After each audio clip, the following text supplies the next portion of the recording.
everybody makes a mistake once in a while, but I just can't be personally responsible.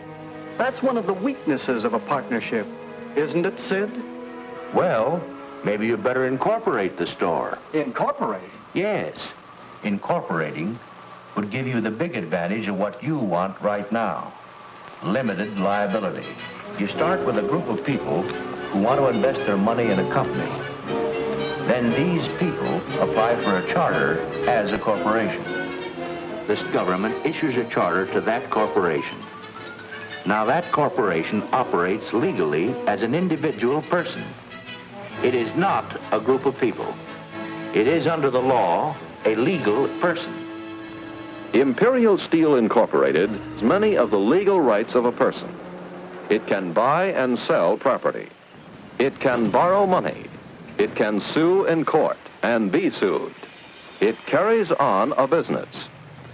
Imperial Steel, along with thousands of other legal persons, is a part of our daily living. It is a member of our society. Having acquired the legal rights and protections of a person, the question arises, what kind of person is the corporation? Corporations were given the rights of immortal persons, but then special kinds of persons, persons who have no moral conscience. These are a special kind of persons which are designed by law to be concerned only for their stockholders and not, say, what are sometimes called their stakeholders, like the community or the workforce or whatever. The great problem of having corporate citizens is that they aren't like the rest of us. As Baron Thurlow in England is supposed to have said, they have no soul to save and they have no body to incarcerate. I believe the mistake that a lot of people make when they think about corporations is they think, you know, corporations are like us. General Electric is a kind old man with lots of stories. Nike. Young. Energetic. Microsoft. Aggressive. McDonald's. Young, outgoing, enthusiastic. Monsanto. Immaculately dressed. Disney. Goofy. The Body Shop. Deceptive. Very lovely. Do you know what the Body Shop is? Nope. They think they have feelings, they have politics, they have belief systems. They really only have one thing, the bottom line.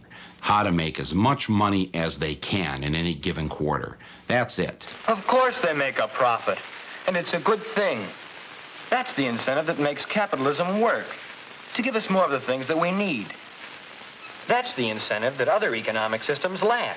People accuse us of only paying attention to the economic leg because they think that's what a business person's mindset is. It's just money.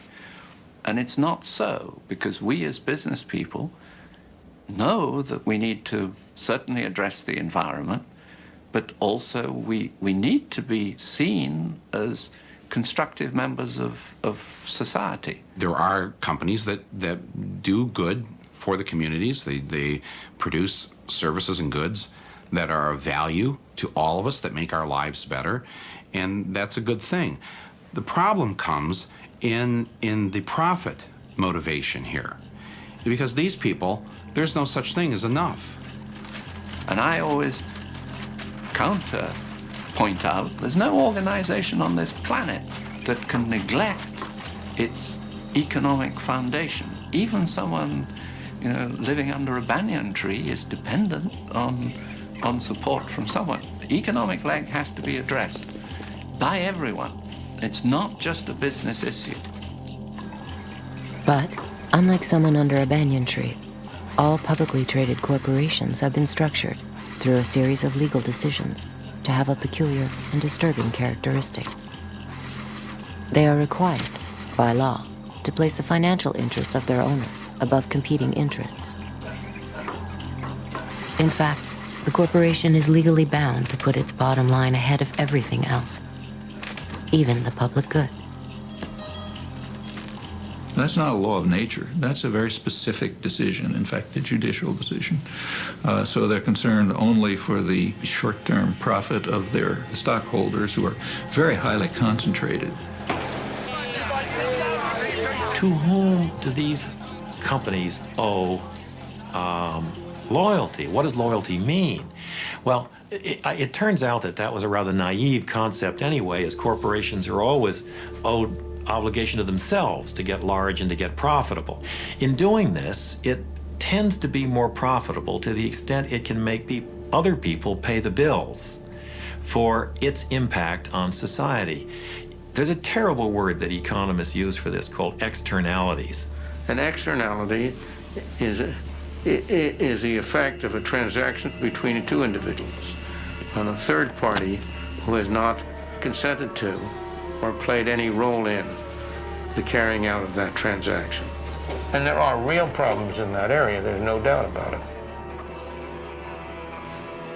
Running a business is a tough proposition. There are costs to be minimized at every turn. And at some point, the corporation says, you know, let somebody else deal with that. Let's let somebody else supply the military power to the Middle East to protect the oil at its source.